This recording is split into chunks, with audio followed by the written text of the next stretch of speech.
청취자님 혹시 종갓집 김치나 청정원 브랜드 다들 아시죠? 아마 매일 식탁에서 보실지도 모르겠습니다. 네, K푸드 열풍의 정말 한가운데에 있는 아주 건실한 기업이죠. 바로 대상의 제품들인데요. 그런데 만약 이 탄탄하고 자랑스러운 회사가 주식 시장에서는 실제 자산 가치의 절반, 말 그대로 반값 세일 중이라면 어떠실 것 같으세요? 그게 참 아이러니한 지점입니다. 오늘 청취자께서 보내주신 자료들은 바로 이 기이한 미스테리를 다루고 있습니다. 실적은 계속 좋아지는데 주가는 왜 10년째 제자리 걸음일까? 그 수수께끼의 중심에 바로 지배구조 리스크라는 아주 복잡한 문제가 숨어 있죠. 네, 지금부터 그 속사정을 하나씩 파헤쳐 보겠습니다. 오늘 이야기는 단순히 한 기업의 주가 분석을 넘어섭니다. 어쩌면 많은 한국 기업들이 공통으로 안고 있는 고질적인 문제, 이른바 코리아 디스카운트의 축소판을 들여다보는 시간이 될 겁니다. 코리아 디스카운트의 축소판이요? 네, 청취자께서 보내주신 자료 중에 아주 상징적인 숫자가 하나 있어요. 대상의 ESG 등급인데요. 환경, E는 A, 사회, S는 A+로 아주 훌륭합니다. E랑 S는 훌륭한데 그런데 유독 지배구조, 즉 거버넌스, G 부문만 B+에 머물러 있습니다. 이 기묘한 불균형이 바로 모든 이야기의 시작점입니다. G만 B+라. E와 S는 잘하는데 G가 발목을 잡는다는 거군요. 먼저 이 퍼즐이 얼마나 이상한 상황인지부터 좀 더 구체적으로 짚어보죠. 네, 그러시죠. 자료를 보니 대상의 실적은 정말 꾸준히 성장했더라고요. 매출은 이미 4조 원을 훌쩍 넘었고 K푸드 인기가 워낙 좋아서 해외 실적도 계속 늘고 있고요. 미래도 밝아 보입니다. 맞습니다. 실적만 보면 정말 흠잡을 데가 별로 없죠. 그런데 주가 순자산 비율 PBR이라는 지표가 0.53배. 전문가님, 이게 정확히 어떤 의미인가요? 네, 그 PBR 0.53배라는 숫자가 이 미스테리의 핵심 증거입니다. 핵심 증거요? 네, 청취자분들이 이해하기 쉽게 설명하자면 시장의 투자자들이 대상이라는 회사가 가진 모든 자산, 그러니까 공장, 토지, 현금, 그리고 종가집이라는 브랜드 가치까지 다 합쳐서 1,000원의 가치가 있다고 할 때 네. 우리는 딱 5305어치만 인정해주겠어 라고 말하는 것과 같습니다. 와, 거의 절반을 후려치는 거네요. 47%를 할인하고 있는 셈인데 왜죠? 제품에 하자가 있는 것도 아니고 회사가 망해가는 것도 아닌데 말입니다. 바로 그 47%의 엄청난 할인율이 거버넌스 디스카운트 실체입니다. 시장이 회사의 경영진, 특히 회사를 지배하는 오너 일가를 믿지 못해서 매기는 일종의 벌점이라고 보시면 됩니다. 벌점이요? 네, 당신네 회사 제품은 훌륭하지만 경영 방식이나 의사결정 구조는 못 믿겠으니 그 위험만큼 값을 깎겠다는 시장의 차가운 외침인 거죠. 그렇군요. 결국 신뢰의 문제라는 거네요. 그럼 시장이 도대체 뭘 그렇게 못 믿는 걸까요? 자료에서는 그룹 지배구조의 정점에 있는 대상홀딩스와 두 자매 경영인을 원인으로 지목하고 있더군요. 그 유명한 자매 경영 구도 말씀이시군요. 정확합니다. 사실 사업회사인 대상 자체의 문제라기보다는 그 위에서 대상을 지배하는 지주회사 대상홀딩스의 소유구조가 문제의 근원입니다. 지주회사요? 네, 임창욱 명예회장의 두 딸인 임세령 부회장과 임상민 부사장, 이 두 사람 간의 아주 미묘하고 불안정한 균형이 리스크의 핵심입니다. 구체적으로 어떻게 다른 건가요? 인 일대 주주입니다. 일대 주주요? 네, 그룹의 핵심 전략을 담당하면서 지분 우위를 확실히 점하고 있죠. 지분만 보면 동생인 임상민 부사장이 확실한 후계자처럼 보이는데요. 그렇죠. 보통은 그렇게 생각하기 쉽죠. 그런데 장녀인 임세령 부회장은 지분은 20.41%로 동생보다 적지만 직책은 부회장으로 더 높고 대외적으로 그룹의 얼굴 역할을 하고 있습니다. 일종의 경영 및 직책 우위에 있는 셈이죠. 그러니까 한 명은 실질적인 표, 즉 지분이 많고 다른 한 명은 명분, 직책과 상징성이 더 큰 아주 아슬아슬한 시소게임 같은 상황입니다. 지분 많은 동생과 직책 높은 언니. 와, 정말 누가 봐도 불안정한 구도네요. 맞습니다. 이 불확실성이 그냥 추상적인 리스크가 아니라 실제 주가에 영향을 미친다는 걸 보여주는 기막힌 사례도 자료에 있었어요. 2009년에 있었던 일이죠. 네, 정말 이 문제의 본질을 적나라하게 보여주는 사건이었습니다. 2009년에 임세령 부회장의 개인적인 이혼 소송이 있었는데 네, 기억납니다. 당시에 시장에 어떤 루머가 돌았냐면 막대한 위자료로 현금이 유입될 가능성이 있다는 거였습니다. 그런데 단지 그 이유 하나만으로 지주회사인 대상홀딩스 주가가 그날 상한가를 기록했습니다. 잠깐만요. 다시 한번 정리해보죠. 회사의 신제품 출시나 실적 발표가 아니라 오너 일가의 한 명에게 개인적인 현금이 생길 수 있다는 가능성 때문에 회사 주가가 폭등했다고요. 바로 그겁니다. 이건 회사를 보고 투자하는 게 아니라 거의 가십기사를 보고 투자한다는 얘기잖아요. 맞습니다. 그게 바로 시장이 이 회사를 어떻게 바라보고 있는지를 보여주는 강력한 증거입니다. 어떻게 그런 일이? 시장은 저 현금이 들어오면 임세령 부회장이 지분 경쟁에 나설 수 있겠구나, 즉 자매 간의 경영권 분쟁이 본격화될 수 있다고 본 겁니다. 아하. 회사의 미래가 합리적인 시스템이 아니라 오너 일가의 개인사와 자금 사정에 달려있다고 시장이 스스로 인정한 셈이죠. 정말 충격적인 시그널입니다. 듣고 보니 정말 심각하네요. 그럼 투자자들이 가장 두려워하는 최악의 시나리오는 구체적으로 어떤 건가요? 이 불안정한 시속 게임이 계속될 수는 없을 테니까요. 자료에서 지적하는 최악의 시나리오는 이 애매한 승계 구도를 정리하기 위해 회사를 인위적으로 쪼개는 계열 분리입니다. 계열 분리요? 네, 예를 들어 자매가 원만하게 합의해서 식품 부문은 언니가, 전분당 같은 소재 부문은 동생이 나눠 갖는 식으로 회사를 둘로 쪼개는 거죠. 아, 그렇게 되면 대상이라는 하나의 상장사에 투자한 주주들 입장에서는 갑자기 회사의 절반이 뚝 떨어져 나가는 셈이 되는 거군요. 바로 그 점입니다. 기업 가치가 영구적으로 훼손될 수 있는 거죠. 회사의 장기적인 발전이 아니라 오너 자매 간의 지분 정리를 위해 회사가 동강날 수 있다는 그 가능성 자체가 주가를 짓누르는 가장 큰 족쇄 역할을 하고 있는 거네요. 맞습니다. 이런 엄청난 오너 리스크가 있다면 그걸 견제하고 주주들의 이익을 보호해야 하는 게 바로 이사회의 역할이잖아요. 그렇죠. 당연히 그래야죠. 그런데 아까 지배구조 등급이 유독 B+라고 하셨죠. 이사회마저 제 역할을 못하고 있다는 뜻이겠군요. 그렇습니다. 자료는 이 부분을 아주 날카롭게 파고듭니다.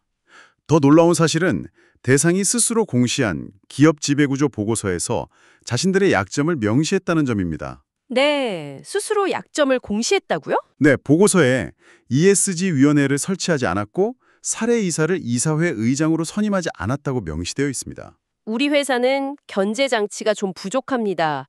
라고 자백을 한 셈인가요, 그건? 놀라울 정도로 정직한 것 같기도 하고 한편으론 굉장히 걱정되는데요. 하하, 규정에 따라 공시한 것이지만 그 내용이 문제의 핵심을 정확히 보여줍니다. 어떤 부분이죠? 특히 사회이사를 이사회 의장으로 선임하지 않았다는 건 대표이사가 이사회 의장을 겸하고 있다는 뜻입니다. 아, 쉽게 비유하자면 축구 경기에서 선수, 즉 대표이사가 심판, 이사회 의장까지 겸하는 구조인 거죠. 그 비유가 확실히 와닿네요. 이러면 지배주주의 결정이 이사회에서 아무런 견제나 제동 없이 통과될 가능성이 매우 높아집니다. 불투명한 승계구도라는 잠재적인 폭탄이 있는데 그걸 해치해야 할 폭탄 처리반, 즉 이사회마저 독립적이지 않아서 사실상 오너의 통제하에 있다는 거군요. 네, 이 두 가지 문제가 결합되니 시장의 불신이 깊어질 수밖에 없는 겁니다. 승계 리스크와 독립성 없는 이사회, 이 두 가지가 맞물려 지금의 단단한 저평가 구조를 만들고 있는 거죠. 그러면 이런 지배구조 문제가 정말 대상만의 문제인지 아니면 식품업계가 다 그런 건지 궁금해지네요. 다른 회사와 비교해보면 그 차이가 더 명확해지겠죠. 네, 자료에서 마침 경쟁사인 오뚜기를 언급했던데요. 아주 의미심장한 비교입니다. 오토키는 어떻습니까? 신뢰를 얻었습니다. 아, 맞아요. 그때 갓뚝이라고 불리면서 네, 맞습니다. 그 결과 한때 PBR이 4.7배를 넘어서는 대상과는 정반대인 거버넌스 프리미엄을 누린 역사가 있습니다. 4.7배요. 지금 대상이 0.53배니까 거의 9배 가까이 차이가 나는 거네요. 그렇죠.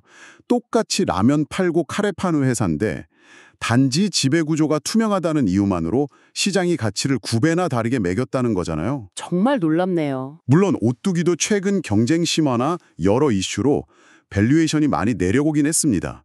하지만 중요한 건 시장이 오뚜기에게는 신뢰를 기반으로 프리미엄을 준 역사가 있다는 사실입니다. 반면에 대상은 상장 이래 단 한 번도 이 만성적인 거버넌스 디스카운트에서 벗어나 본 적이 없죠. 이건 식품업종의 문제가 아니라 명백히 대상이라는 기업 고유의 문제라는 걸 보여주는 대목입니다. 최근에 정부가 주도하는 기업 밸류업 프로그램이 화두잖아요. 네, 그렇죠. PDR이 1배 미만인 기업들의 가치를 올리자는 취지인데 PBR이 0.53배인 대상이야말로 이 프로그램의 가장 모범적인 대상이 되어야 할 텐데요. 그런데 자료를 보면 유독 조용하다는 지적이 있어요. 바로 그 지점에서 주주 이익 불일치라는 또 다른 근본적인 문제가 드러납니다. 주주 이익 불일치요. 네, 청취자께서 일반 주주라고 생각해 보세요. 회사에 돈이 쌓여 있을 때 주가를 올리는 가장 확실하고 빠른 방법은 뭘까요? 자사주를 사서 소각하는 거겠죠? 맞습니다. 자기 회사 주식을 사서 소각해버리는 겁니다. 유통되는 주식 수가 줄어드니 주당 가치가 자연스럽게 올라가죠. 주주환원의 정석이라고 불리고요. 그렇죠. 하지만 지배주주, 즉 오너 일가의 입장은 다를 수 있습니다. 앞으로 승계 과정에서 수천억 원에 달할지도 모르는 막대한 상속세를 내려면 현금이 필요하거든요. 아, 상속세 재원 마련. 그렇다 보니 회사 돈으로 주식을 소각하는 것보다는 그 돈을 현금 배당으로 받아서 개인 금고에 쌓아두는 것을 더 선호할 수 있습니다. 아, 그렇군요. 완벽한 이해상충이네요. 맞습니다. 일반 주주들은 그 돈으로 주가를 부양해달라고 외치는데 지배주주 입장에서는 그 돈은 나중에 내가 상속세 될 때 써야 하니 배당으로 달라고 생각할 수 있다는 거군요. 바로 그겁니다. 회사의 자본이 모든 주주의 이익을 위해서가 아니라 오너 일가의 사적인 필요, 즉 승계자금 마련이라는 목적에 따라 사용될 수 있다는 가능성. 이 뿌리 깊은 우려 자체가 시장 참여자들이 대상의 밸류업 동참을 기대하기 어렵게 만드는 아주 큰 장벽입니다. 얘기를 쭉 들어보니 정말 단단한 밸류 트랩, 즉 가치의 함정에 빠진 것 같습니다. 좋은 실적과 K푸드라는 달콤한 미끼는 있는데 지배 구조라는 거대한 덫에 걸려서 주가가 옴짝달싹 못하는 형국이네요. 정확한 비유입니다. 그렇다면 이 굳건한 함정을 깰 수 있는 존재는 정말 없는 걸까요? 아닙니다. 이 교착 상태를 깰 수 있는 가장 강력한 잠재적 변화의 촉매제가 있습니다. 오, 그게 뭔가요? 바로 지분 약 12%를 보유한 2대 주주, 국민연금입니다. 국민연금이요? 보통 국민연금 같은 기관은 그냥 조용히 지분만 들고 있는 수동적인 투자자 아닌가요? 뭔가 적극적으로 목소리를 내는 걸 본 기억이 별로 없는데요. 그건 예전의 국민연금입니다. 지금은 완전히 달라졌습니다. 스튜어드십 코드가 도입되면서 국민연금은 이제 단순 투자자가 아니거든요. 아, 스튜어드십 코드? 네, 우리 국민 노후자금의 수탁자로서 그 가치를 지키고 키워야 할 의무가 있습니다. 주주 가치를 명백히 훼손하는 결정에 대해서는 적극적으로 반대 의결권을 행사해야 할 의무와 명분이 생긴 거죠. 그렇군요. 자료에도 나오지만 국민연금은 기업 가치를 훼손하거나 독립성이 결여된 이사 선임 등에 반대할 수 있는 명확한 내부 지침을 가지고 있습니다. 그렇다면 만약에 말이죠. 앞으로 승계 과정에서 아까 말한 최악의 시나리오, 즉 일반 주주들의 이익을 침해하는 무리한 계열 분리 같은 안건이 주주총회에 올라온다면 어떻게 되는 건가요? 바로 그때 국민연금의 12% 지분이 막강한 힘을 발휘하게 됩니다. 12%가요? 네, 현재 지배주주 측 우호 지분이 약 40% 초반대입니다. 과반이 안 되죠. 만약 국민연금이 이 안건은 전체 주주의 이익에 반한다 며 반대표를 던지고 다른 기관 투자자나 소액주주들이 여기에 동조한다면 어떻게 될까요? 아, 지배주주의 뜻을 좌절시킬 수 있겠군요. 말 그대로 캐스팅 보트네요. 정확합니다. 그래서 앞으로 대상의 주주총회에서 국민연금이 어떤 목소리를 내고 어떤 표를 던지는지가 이 회사의 미래 방향을 결정할 가장 중요한 관전 포인트가 될 겁니다. 국민연금의 행보가 이 밸류 트랩을 부수는 열쇠가 될 수 있다. 네, 그렇게 볼 수 있죠. 알겠습니다. 그럼 오늘 논의를 정리해보죠. 대상은 종갓집 김치 같은 세계적인 제품과 탄탄한 실적을 가졌지만 앞으로 누가 어떻게 이 회사를 이끌어갈 것인가라는 근본적인 질문에 대한 불확실성 때문에 시장에서 제값을 받지 못하는 전형적인 밸류 트랩에 빠져 있습니다. 네, 맞습니다. 그리고 이 함정에서 탈출할 열쇠는 신제품 출시나 실적 개선이 아니라 안개 속에 있는 오너 일가의 결정이나 이사회 개편 혹은 2대 주주인 국민연금의 움직임 같은 거버넌스 이벤트에 달려있는 아주 특이한 상황이라고 볼 수 있겠네요. 네, 오늘 청취자께서 보내주신 자료들을 통해 우리는 한 기업의 가치를 볼 때 그 기업의 제품이나 재무제표 너머에 있는 권력의 구조를 들여다보는 것이 얼마나 중요한지 다시 한번 생각하게 됩니다. 권력의 구조, 의미심장한 말이네요. 그리고 이는 청취자께 마지막으로 생각해 볼 만한 질문 하나를 던져줍니다. 과연 지금과 같은 글로벌 투자 시대에 한국의 가족 경영 대기업들이 이런 낡은 방식의 승계와 지배 구조를 계속 유지할 수 있을까요? 코리아 디스카운트는 단순히 주식 시장의 용어가 아니라 아무리 맛있는 김치를 만들어도 이 기업들이 진정한 글로벌 리더가 되는 것을 가로막는 가장 큰 내부의 장벽일지도 모릅니다.